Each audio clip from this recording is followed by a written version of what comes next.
So a lot of what we've been talking about already has probably led us to this point, and it's really, really saying with what you're saying about First Nations attitude towards culture, Yeah. embodied learning.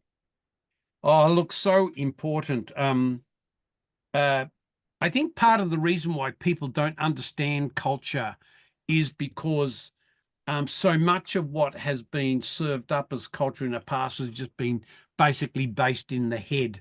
You know, whatever was written in a textbook or whatever anyone was told, basically because of that behaviorist 1930s, post-30s tradition.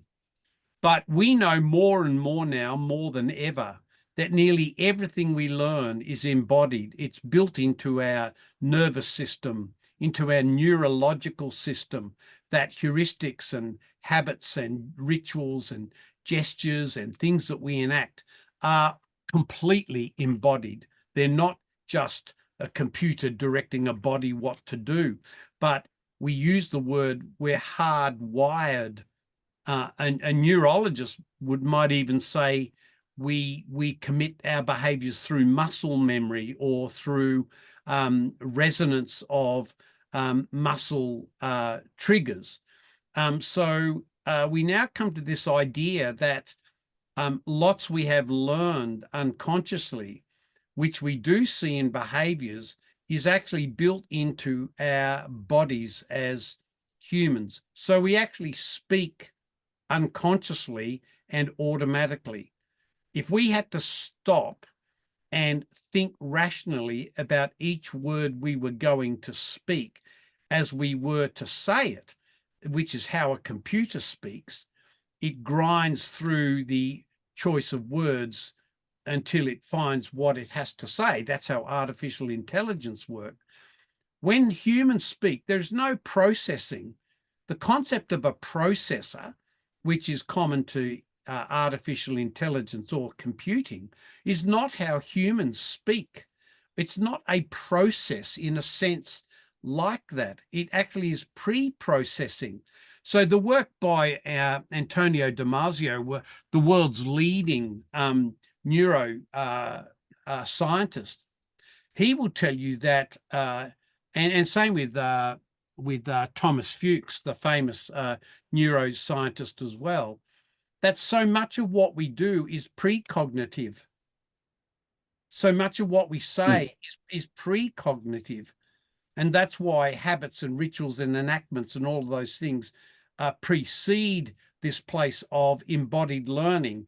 And so our values, you may not even know what someone believes or what they value until that value is contested.